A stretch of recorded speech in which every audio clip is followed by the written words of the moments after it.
And so that was interesting because Gates was off the reservation. In the memoir, he was very critical of what the president did by announcing everything that night. He thought it was wrong and terrible. He put it in terms of, he made the SEAL team, that the SEALs did shouldn't have been made public. That was his big complaint in his book. And very very vitriol stuff. He just was enraged. He shut off your mouth. He swore at Donald, the National Security Advisor, and all that. He wrote about it. Very open. But the issue wasn't the SEALs. We know SEALs do stuff like that. Something else. So in 2009, one of the stories he mentioned that he said was wrong. I don't know who this guy is. In 2009, I went to Pakistan, where I've been many times, and I had information about their nukes. And I know we're terrified. They have over 100 nukes. They have now 2 reactors, one is uranium enrichment in a place called Lahuta, and they've got a second one going that's plutonium. And they told us, stick it where the sun don't shine. When we say, we don't want you to do it. What do we care? They're not in the NPT. They couldn't care less, like we used to listen. And so, if I ever draw you a map of Abbottabad, it's surrounded by military bases and nuclear reactors. This is the perfect place for Bin Laden to go to escape American involvement. And anybody knows where he is? Not the Hindu Kush Mountains, but he's going to go to Abbottabad. 60 miles. It's a resort town there. It's the Martha's Vineyard of Pakistan. It's higher. In the summer, it's cooler there. It's 60 miles outside of Islamabad, the capital. And military people go there for vacations in summer. They rent a house there. Some of them own houses. So that's where it is. And what a great place to hang out. Nobody found it there. Anyway, it's, as I said in this article, it's Lewis Carroll talk. Out of Lewis Carroll. And so in 2009, I ended up writing a piece for the New Yorker about the incredible efforts we do to find out where the bombs are and how this game is being played and how this is a real serious issue. And like he said, the White House initially denied it. They just deny everything. And which is what they do. There used to be a time in the 60s when once in a while this press spokesman would maybe say something national to a reporter. You know, the new press guy for the White House was never even a reporter. Ernest was saying he never worked for the press. It's just a game. You know, it just has no meaning to go to the White House. You do it anyway, and they're never helpful unless it's the story they want. It's a negative. So anyway. And so after all this stuff, we're still going ahead with the story because we've checked it. We've checked my Pakistani sources that include ISI family people, let's put it that way. And some very prominent people in the government, our government, who none of them went on the record, but it was more than one guy. It was a bunch of guys. It's always more than one guy, but I like to lay it off on one guy. It just makes it easier. I mean, for everybody. And so, do you mean you make a composite? No. I just mean that if I have one guy is simpler. Yeah. He's the core, but I am able with one guy's. Look, I was 20 years ago, one particular guy, and whose wife I saw him a lot in the morning. Give you some idea how interesting some of these military families can be, like Dempsey, like in Gates. His wife one morning, I go there at 6 o'clock before his morning meeting with Cheney. Stuff. At 6 o'clock. I'm doing this for years, starting in 01. And by the way, right after 01, I was told nothing in a computer. And I mentioned to this one person who knows everything, he was in the NSA too, among his various places in his career. I mentioned that, and I said, no, my wife's a psychologist, and she bought a computer for putting patient notes, and she didn't put it on the internet. I said, no, I'm not going to put mine. I said, my wife taught me a great lesson. You could just have one and take notes on it, not put it on the computer. This is a month after 9/11. He said, you're not listening to me. I said, what am I supposed to listen to? He said, don't put anything in the computer. I said, are you telling me what I think you're telling me? Don't put anything. And after that, I've never put a note in. I write with sources, but the names never go on my computer. My office is like a zoo. And you told John Stewart you won't do it on the phone if this is sensitive. You'll always go in person. Yeah, that's just what comes. But they don't follow you. Or them. You know, John Stewart used to ask me to go on a lot. Yeah, he did. And I wouldn't go on at first because what's comedy got to do with what I do? And my daughter one day said to me, my daughter one day said, Doc, she's working tonight. And I hope she is. Anyway, she said to me one day, it's a great show, you have to go on it, it's fantastic. And so I watched it for the first night. This must have been 04 or 05. And the night I watched it, John, that actor, the one that was the one that was in Scientology, what's his name? Tom Cruise. Tom Cruise was on it, and Tom Cruise came on Wire. And I'm watching it. This is the opening of the show when he introduces it. He comes on Wire, he's jumping around, he jumps in his chair, and Stewart finally calms him down and says, calm down, and gets him back. And Cruise is still trying to run the show. And he says, you just got married. This is not that long ago. You can tell these kids are now 50 probably. Anyway. When you get old, you lose sense of time. And so he said, you just got married. And Stewart said, this is the colloquy I'm watching. And Stewart says, yeah, I did. He says, well, where's your ring? He said, oh, I don't wear it there. And it takes Cruise about a second, he turns bright red. And I wake up my wife and I said, I'm not going in that show. This guy, it's not there, you know where it was at this point. I hope you get it. You don't get it? Somewhere else on his body. It was very funny ride.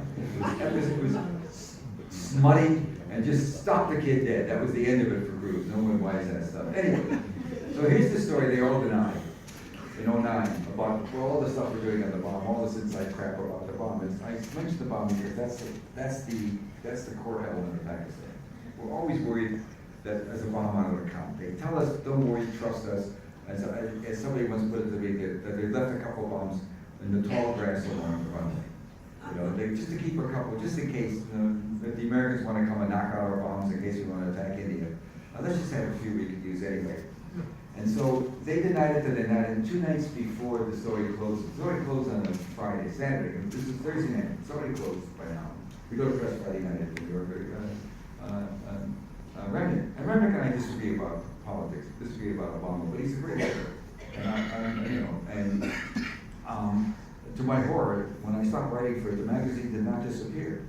I used to always say, I think we ought to rename it Seymour and Hersh. We used to okay. So there you were. Editors have to put up with all sorts of crazy people. And so he called me, he said, I got a call from the senior official.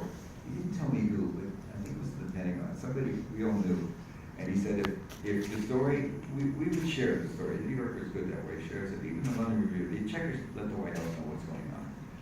And what they said is after days of denying everything, they said, if the story goes as is now, we're going to have to shut our embassy in Islamabad and the consulates and send particularly the families to safety. And so we really beg you to make changes, which is interesting. The same story he said was completely false. And so we did. We changed the story, we modified it, slowed it down and all that stuff.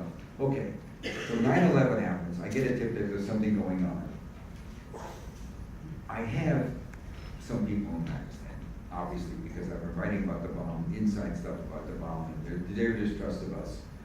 And one of these people, 2 days later, sends me a 3-page email with incredible detail, saying, are you kidding me? Our radar didn't detect 2 choppers. The choppers were made, I checked it out, I did work on it. The choppers were made in 93 in the Clinton administration. They were going to go, they were quieter, they had quieter rotors, but they were going to go into North Korea, where they do have more primitive radar. And they could maybe evade flying low. They were going to go drop off teams to hit suspected nuclear plants there. So it's a different world. Why is it different? Because if you do the homework, as I really do, the first thing I did was take a look at the radar. This will take a minute, but the ISI, the Pakistani intelligence service, helped us in the war against Russia in Afghanistan. And part of the reason they did is once the Russians moved into Afghanistan, the Indians, who always want, that's the middle ground between India and Afghanistan's the middle ground, and they're always obsessed, both countries, about having control there. The Indians set up an embassy and 8 consulates. And so once we began to push in the 80s into Afghanistan, everything I'm telling you now was in the newspapers, Reuters dispatches and dispatches over the time of India, not so big here. But the ISI went and raided a bunch of the consulates and strung up some of the Indians by 2 trees. Bad blood. In the early 80s, bad blood. Always bad blood because of India and Pakistan, and that's about each other, and crazy. India made the bomb by 75. That's known. It's just known. The bomb was gone by 7. They were under our nose, but we knew. and the Pakistanis do, they spy on each other all the time. They weren't ready to produce a bomb. They had a reactor going since about 83, 84 in Kahuta. They probably didn't weaponize in 90. Panic City. If you look at a map from Delhi to Islamabad, if you want to, once in one flight a week now, it's sort of more calm. It's an hour flight, 300 to 400 miles. And boom, a rocket that they have not ICBMs, but they have mid-range rockets that can be there in minutes. And so they panic. They turn to us. They're great friends. Remember Gary Francis Powers, the U-2? Where did he fly it out of? He flew it out of Pakistan. They've always been our allies. The one that, he's the one that was shot down in Khrushchev, and Eisenhower lied about it. Anyway, and so we then, you can find it. It's there.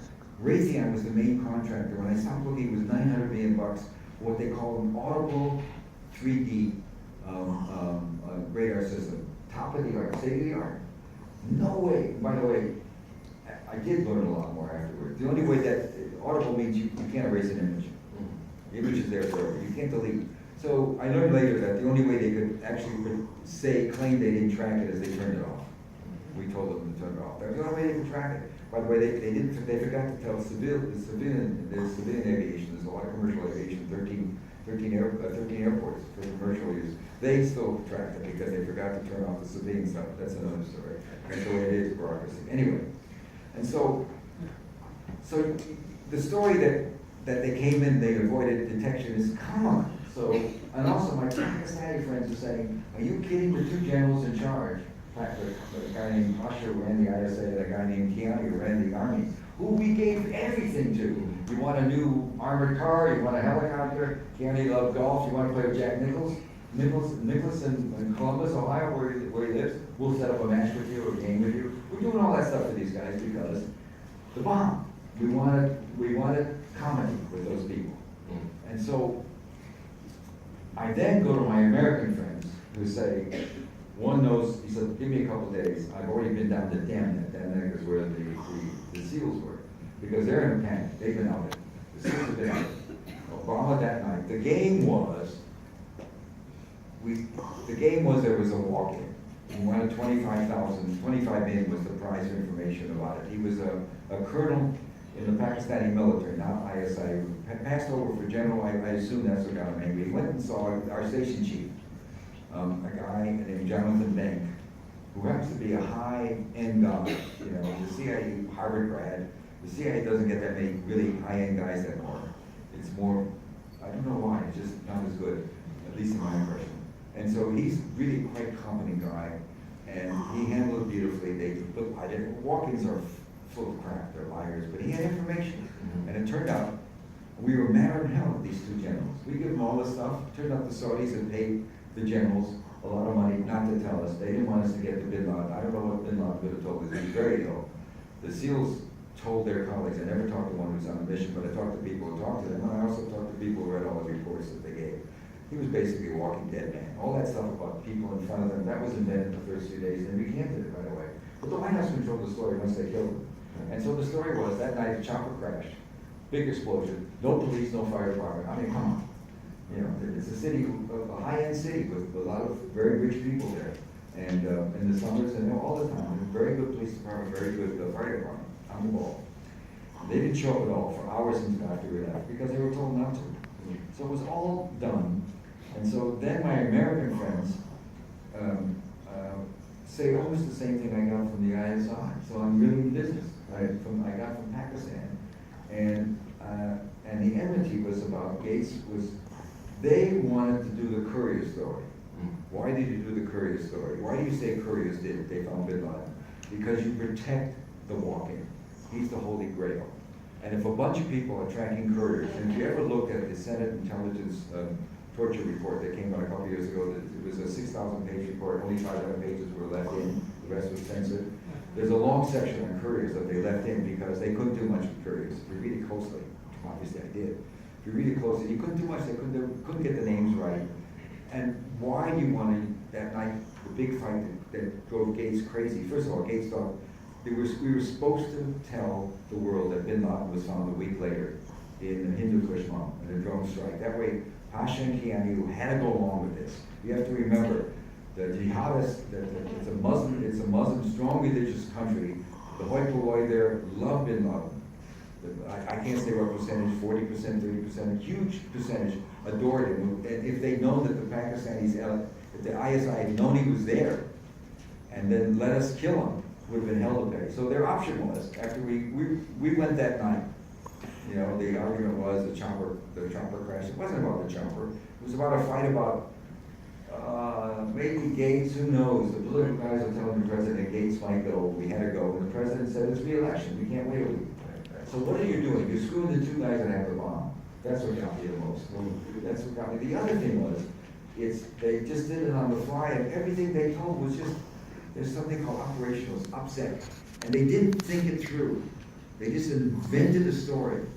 And everything fell apart in a way for them right away, but they managed to cover it up. And that's all, that's the story. We should, no. What we're gonna do now, I'm glad you asked, is we're gonna have time maybe for 2 questions, we're gonna be quick questions, and then we just have a little bit of time to get you all to try to move quickly to get your books signed. So the microphone is coming around from Tatiana.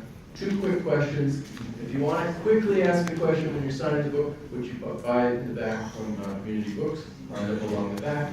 I won't do much with you because I got a 10:05. We're going to pull them away from you, so those of you who get in front, and please don't stampede each other. Let's go. And maybe get your books signed. So You quick go. questions. Let's go. Shoot, question. Yeah, so I would like to hear your opinion on the 28 pages story, and then also if you could say something about the burial at sea. I'd be curious. Well, the 28 pages story, I don't know anything about. I really doubt that there's anything that, I mean, I'm sure they may, you know, the Saudi role has never been made clear. And all my friends on the inside tell me that we really don't know what the bin Laden story really was. We don't know what happened to those 19 guys. How did 19 guys suddenly get so successful? It's like a pickup basketball team that goes to the Final Four, somebody told me. So we don't know. And the other one's about the burial at sea. It just never happened. So where's the body? I don't know. There wasn't much left of the body. Do you know about seals? Seals, there were 24 seals because seals train. They've been on ground for 14 years, those poor guys. They train underwater, and 6 people fit into a dinghy. So they travel in groups of 6. There was 2 squads of 6 each, did watch the perimeter. One squad guarded the house. They were walked into the house where bin Laden was by an ISI guy. And he had some steel doors he had to blow because they were locked. I mean, some guy that wasn't a prisoner. I mean, it's even in the story they tell. And he was just there calling, and the SEALs all took shots at him. They all talk about 2 shootings. We're going to try to get in one more. I could just tell you, it didn't happen. I don't know where the body is, but it was not buried at sea. For starters, let's just say, I didn't know aircraft carriers all have imams on them. You can start with that. Why didn't you interview? Well, I have to. Sorry, this guy has the microphone. Yeah. And I'll leave the question. Go ahead. Can you please address the issue of the sectarian dynamics in the Middle East and the U.S.'s role in that? No, if you have a question for me, that's, this is not, if a specific question about something, but, Let's try this guy. that is anything to think. So why didn't the Indians move in before the Pakistanis got the bomb? You mean, why did they do a first strike? That's the Why did they? I'll tell you what happens. If there ever is a chance that we think the Pakistanis will use a bomb, or even try to ship one, which is a sort of a paranoid fear to the Saudis. The Pakistanis and Saudis have traditionally been very strong because Pakistanis, they retire, they go and they get big, high-paying jobs in security in Pakistan. They do a lot of security, in Saudi Arabia for that awful kingdom. I have no idea. I mean, how the hell do I know whether the Indians will do anything? I don't know. But I do know that. No. I just think I do. But anyway, but if, there's a big difference. You guys watch TV shows, don't you? When they bring in the news shows and they bring in reporters all the time to comment on the election. You have a million of them on cable TV, MSNBC, they always have a panel of 4 experts. And if you took away this phrase, I think, nobody could say a word. Talk about what they don't know. So anyway, I don't know why, but I will tell you, if that ever happened, that they were thought that the Saudis would, the Pakistanis were arming. They're in igloos. They have to arm. The armor warhead is a process. You have to arm them and put it on an airplane. They're capable of mounting aircraft that would go. They can do that. You have a traffic jam between American Special Forces, Indian Special Forces, and Israeli Special Forces, all there. So it's a big, huge running problem. And then there's two Israels. There's the one that makes sense, and there's the one that BB runs.